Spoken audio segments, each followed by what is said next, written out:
Hello guys, my name is Dirtbag.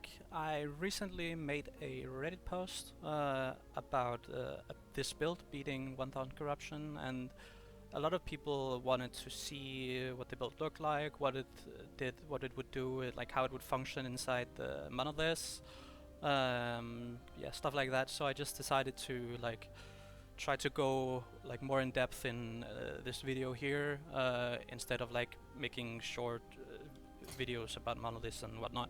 So yeah, I'm basically just gonna show you everything now. Yeah, basically this build is a Chthonic Fissure build.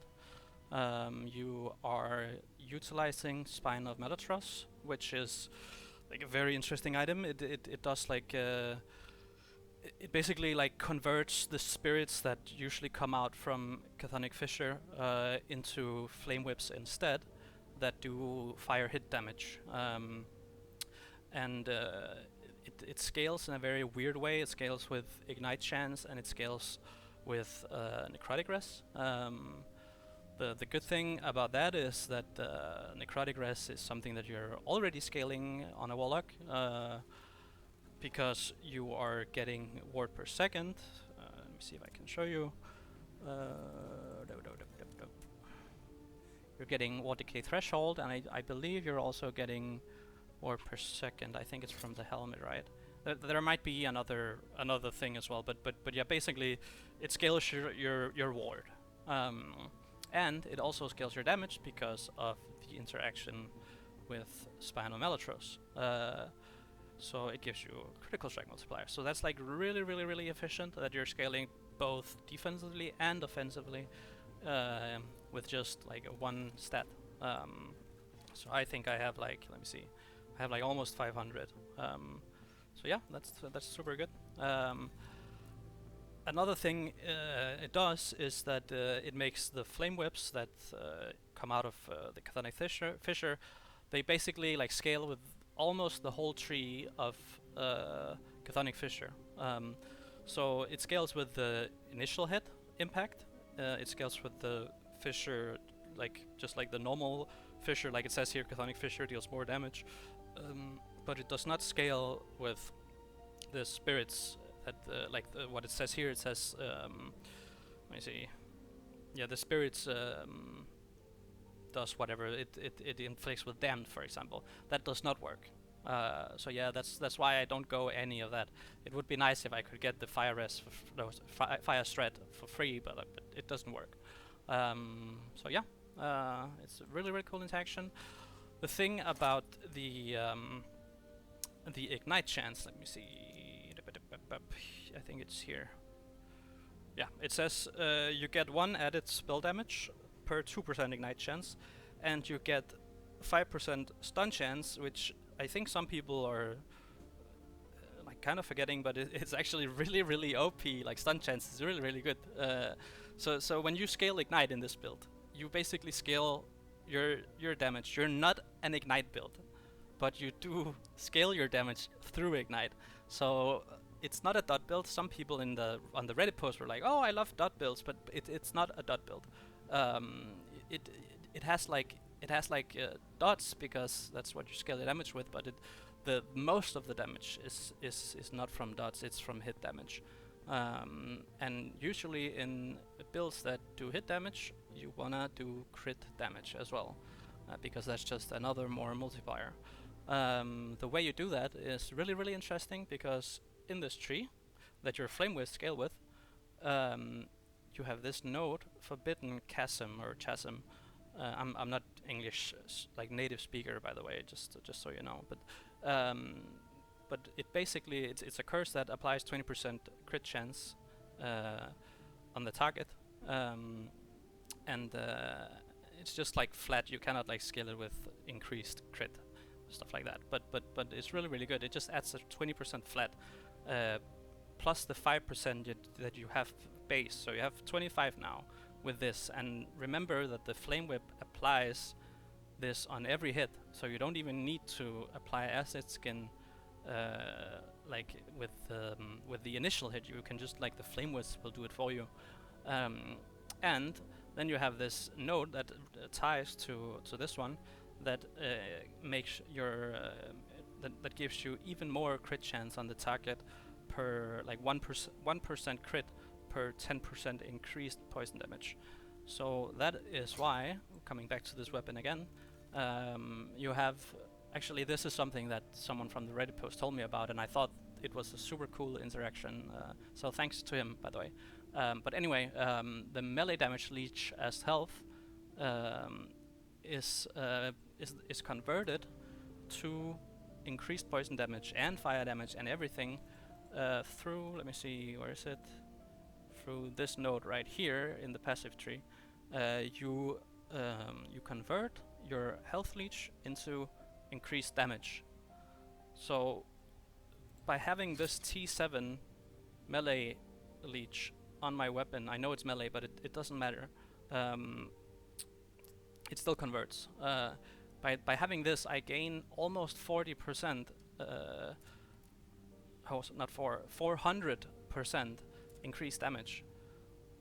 So that is why I have 700, almost 750, which is what I'm aiming for. But so I'm not entirely crit capped, but I'm almost crit capped. So that's like this is like almost 73% extra crit chance just from the increased poison damage alone, which is really amazing. And then you add 25 on top of that, from 5 from base and 20 from the Forbidden Chasm node, and then you're pretty much crit capped just from that. One thing you can do if you do not have a T7, a good T7, good roll T7, you can do a cheese. It's kind of a bug abuse. Well, it is a bug abuse. But you can do it. I don't care. I did do it. Oh my god. I did do it early on, when I was like really weak, because I did play this from the very beginning. And I do not recommend this as a league starter. I just thought that, like, I saw the patch notes and it was super cool to see that they buffed Flame Whip, because it was basically just known as like a complete meme for a very long time, and it was bugged. Like a lot of the nodes in the tree didn't work, even though it said that it did. So yeah, I saw the buff in the patch notes and I was just like really excited, and I thought to myself, like, I don't care if it doesn't work still, or if it like or if it's like whatever it is, I'm just gonna do it. I'm gonna try to make it work. If it doesn't, I'm still gonna try, you know. I'm because that's what I love doing. I love making builds in video games, and theory crafting and stuff. But yeah. Anyway, where were we? It was the increased poison damage, right? Yeah. So what you can do is you can take these off. I don't know if there's a better way to do, like a quicker way to do this. It's a bit annoying, but you can basically add your idol that this says increased poison damage while Aura of Decay is active, 100%.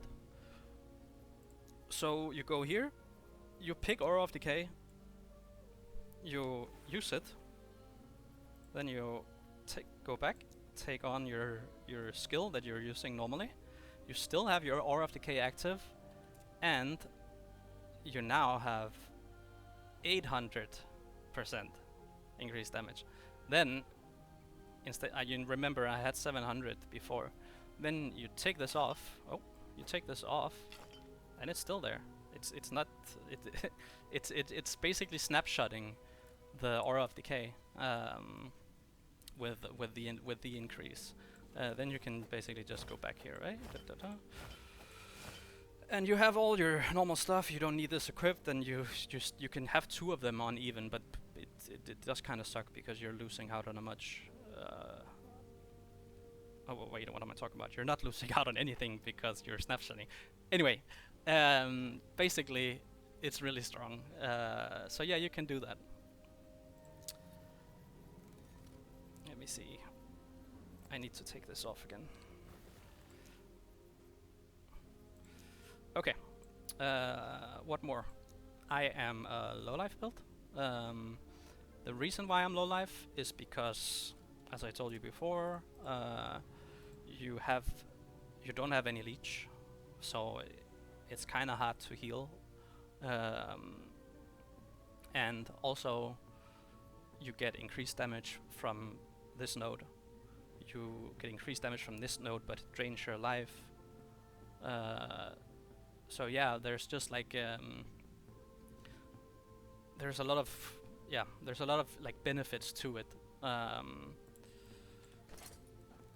The way you are low life is by equipping, for example, Exsanguinous, Last Steps of the Living, and these gloves, not these gloves specifically, but this experimental affix, which all of these items has the same thing in common, is that they drain your current life, but a percentage of your missing health is gained as ward per second instead. And that's also the reason why I'm scaling health, because the more missing health you have, the more ward you have. So that's why I have 8k ward with this setup. It's pretty good. Not it's not like as good as it used to be, because like ward is pretty nerfed. I do get one shot sometimes because I'm playing high corruption and I'm not a paladin. Maybe I'm missing something, I don't know, but I feel like I've done everything to cap my defenses as much as possible with what I have. You know, like 50% DR from armor, even more because of curses. I also have let me see. I also have DR from red rings.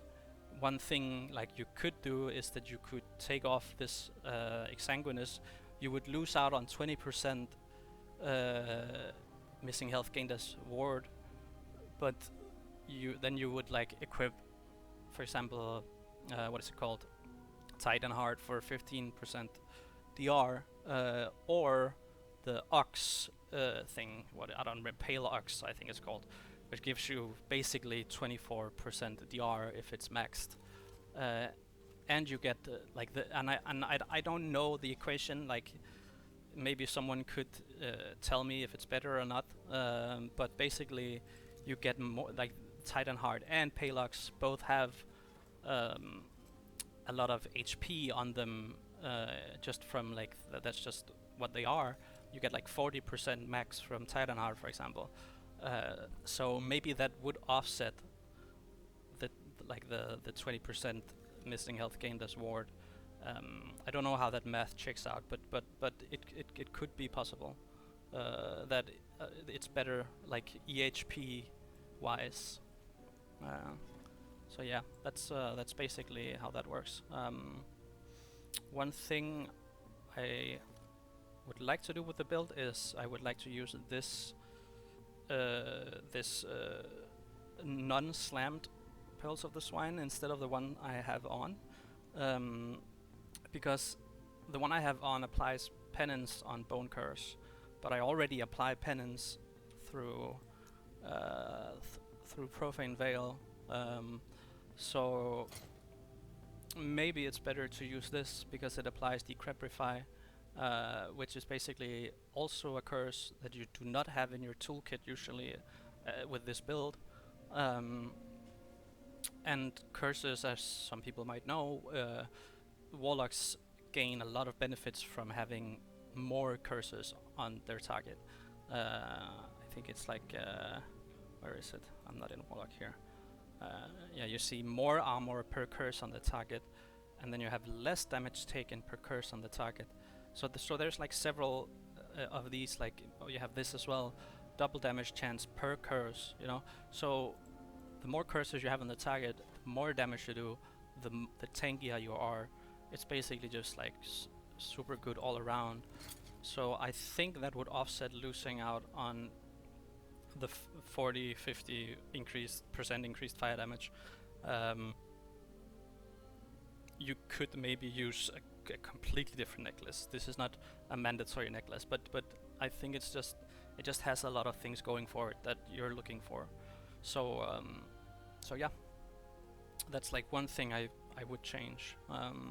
Otherwise, I'm actually pretty happy with every single piece that I'm using right now, and I don't think there's anything I would change except for maybe the chest and maybe the necklace. So that's basically it gearing wise. You will also see all this stuff in the planner, so I don't need to show you. One thing I need to mention is that what I have here is like very good gear, like at least like in the general terms, like for the average player. I have a lot of high LP slams. You don't need all of this. You do need some of it, but you don't need all of it. The most important part is the melee damage least on health and the ignite chance on the spine of Malatros, and then of course you also need high rolled Malatros. You need like most of the skill points you need. I would say it's almost mandatory to have the 9% roll as well. Maybe 8% is okay too, but anything below that I think it's too bad. You kind of need a good rolled Malatros, but luckily it's very cheap to play off meta stuff. Not okay. Now it's not so cheap. A lot of these items are very expensive now, but like for the most part, this build has been very cheap. So yeah, and you don't need to use red rings either. I just like to use them because they're just all around good. And while I do stack intelligence, it's not like needed to stack intelligence because it doesn't scale super well anymore with ward. I think it's nerfed to 2% now. It says 4, but as far as I know, it doesn't work like that anymore. So yeah, like I just do it for the red rings, and also you do have like a few things that scale with int. I think it's this one, ward per second per 3 int. Like there are a few things that scale, but it's not like absolutely mandatory. But yeah, it's just another stat that both increases your defenses and your offenses. So it's really strong that way. Is there anything that I forgot to mention? Yeah, I think that's basically it. I would like to show you because some people in the Reddit post I posted were really interested in seeing the mapping and seeing. I already showed a boss fight, but just seeing how it plays, like in your everyday, you know. Yeah. So I'm just gonna do that. And let's see. This is 1200, a little bit more than that corruption. You don't need to go this high, but and I do get one shot sometimes by damage over time effects and stuff in this corruption. If I don't pay attention, you can get killed. So it's not like you're immortal. Like you're not a paladin. Not that I don't have anything against paladin, but you're not that tanky. You know, like you're decently tanky, I guess, but you're not that tanky. And this is very high corruption, so you will be taking a lot of damage. And I would not like to take this because that's marked for death. That reduces my resistances. We can take this one for example. I think it doesn't matter. Mud flats, sure. But yeah, I've also been limit testing it a bit just to see how high can I go. Fuck this, I don't need it. Yeah, but basically you throw out your curses, you throw out your fissure, and it just takes care of everything for you. You don't need to stay around. If you're in a tough position, if you're being overwhelmed, you can just pop your profane veil. You can also just use it for more damage because it does increase your overall damage by 25%, I believe, with the build. So yeah, you basically just run around, kill stuff like this. It's a kind of a relaxing build, at least if you're not like giga pushing corruption. And the damage is pretty good too. I think the biggest problem is like you do kind of struggle with like very big packs of mobs. This is not big packs of mobs, so this is not a problem. But like sometimes when you're in the cemeteries, for example, or with the tombs, whatever, you're in a very tiny space and you're being swamped by tons of enemies, and these whips do not deal AoE damage. So ripping? No. So sometimes the AI is a little bit funky and it just spreads the damage too thin on too many mobs. and it takes a little while to kill it, but kill them. But it's not it's not bad at all. It's just not crazy good. I know that there's like I've been playing this build since the very beginning of the league, and at that point I was basically, as far as I know, there's probably more, there's always more, but at that point, as far as I know, I was the only one that played this build. And yeah, but what I meant to say is that now there are people catching up on this, and there are people that are starting to make builds around it, not because of my Reddit post, probably more because of my Reddit post, but there are people that just have started recently. So yeah, it is getting like more popular now. It's still not Sentinel popular, but you know what I mean. So yeah, it's just a super cool build, and I really enjoy it. The bossing on it is exceptional though. I'm not really focusing on the objectives at all right now, but yeah, I just wanted to show you like the clear speed and stuff. But yeah, the bossing is really good. You're basically stun locking them 24/7. I don't know if I haven't tried Uber Aberoth because I've just been focusing on like pushing corruption and stuff, but and getting my gear. But I don't know if you can stun like Uber as Aberoth, but normal bosses, like every other boss in the game, you can stun lock, and you will stun lock them. Like that, basically they don't do anything. Maybe they cast like 1 or 2 abilities, but like during the whole fight. But otherwise they just stand still and cry. So it's extremely good against bosses. And as I said earlier, the biggest problem is that that the whips can sometimes spread too thin if there's too many enemies. But on a boss, there's not. So they just all focus on one target, and it's really good damage. At least if you've done the what is it called, the gearing properly. So yeah, that's basically it. I'm not gonna finish this, but yeah, this is just how the mapping works. Another thing I want to show you is bossing, yes. Even though I did show it in the Reddit post a bit, but just to be thorough, take care. I need to do this.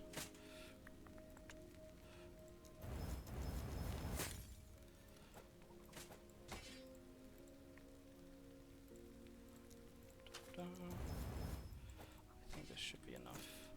It is enough. Yeah, let's just do this boss. Again on 1200 corruption, a bit above that. But yeah, anyway, there are other people playing it now, and I did see a video of a guy who put out his video early because I kind of cocked him by making my Reddit post. I didn't mean to, I didn't know there were other people playing it. But yeah, he put out his video early because he didn't finish his build. I'm sorry about that, but yeah. Anyway, he mentioned that it has terrible, or not terrible, it's just he said it was really bad, for mapping, but I don't think it's that bad. It's not amazing, but it's definitely not that bad. At least from like. That's my opinion, at least. Maybe I'm wrong. Like I'm not like a Last Epoch pro or anything. So, but from like when I play the game, I feel like it's good mapping. But yeah, that's a boss. Super easy. Don't care about mechanics. Don't care about anything, because the boss is stun locked anyway. It's super good, and the damage is amazing as well. Let me see. Is there anything I'm missing? I do not think so. If there's anything missing, I will add it in the description or in the comments or whatever. So yeah, that's basically it. All right, guys.